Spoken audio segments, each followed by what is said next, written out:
ഗസാലി ഇമാം റഹിമഹുല്ലാഹ് വിശദീകരിക്കുന്നു, അസൂയ നമ്മളിലേക്ക് വന്നാൽ ഖൽബിന്റെ പ്രകാശം അങ്ങ് നഷ്ടപ്പെടും.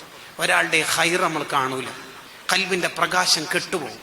പിശാചിന്റെ എല്ലാ ചതിയെയും തിരുത്തണമെങ്കിൽ ആ ലൈറ്റ് നമ്മുടെ ഖൽബിൽ വേണം. ആ ഖൽബിലുള്ള ലൈറ്റ് നഷ്ടപ്പെടും അസൂയ വന്നാൽ. ആരോടും നമുക്ക് അസൂയ പറ്റില്ല, ആരും. അസൂയ എന്ന് പറയുന്ന രോഗം മൂർച്ഛിച്ചാൽ ഈമാനില്ലാതെ മരണത്തിലേക്ക് എത്തുമെന്നാണ് ഇമാമിങ്ങൾ എഴുതി വെക്കുന്നത്. അള്ളാഹു കാത്ത് രക്ഷിക്കട്ടെ. ആർക്ക് എന്ത് കിട്ടിയാലും അൽഹംദുലില്ലാ, സന്തോഷം, വളരട്ടെ, സന്തോഷം. എന്തെങ്കിലും ഒരു നെഗറ്റീവ് കണ്ടെത്തിയിട്ട് എങ്ങനെയെങ്കിലും തളർത്താനല്ല നമ്മൾ നോക്കേണ്ടത്. എന്തിനും നമ്മള് ഉസ്താദ്മാർക്ക് ഭക്ഷണം കൊടുത്തപ്പോൾ ഉസ്താദ് നല്ല ഭക്ഷണം, ആരാ പാചകം ചെയ്ത്? വൈഫ് തന്നെ.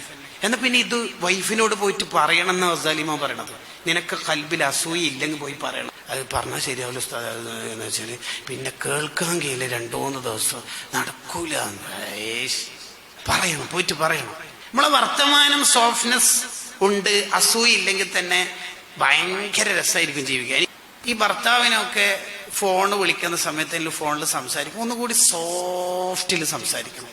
എന്ന് പറഞ്ഞാൽ, നിങ്ങൾ ഇന്ന് വരുമോ? എന്തേ, ഞങ്ങൾക്ക് ഇഷ്ടപ്പെട്ടൊരു ഫുഡാക്കുന്നുണ്ട്, കാത്തിരിക്കേ, വരണേ, ഇൻഷാ അല്ലാഹ്. ആ ഭർത്താവിന് വരണമെന്ന് തോന്നും.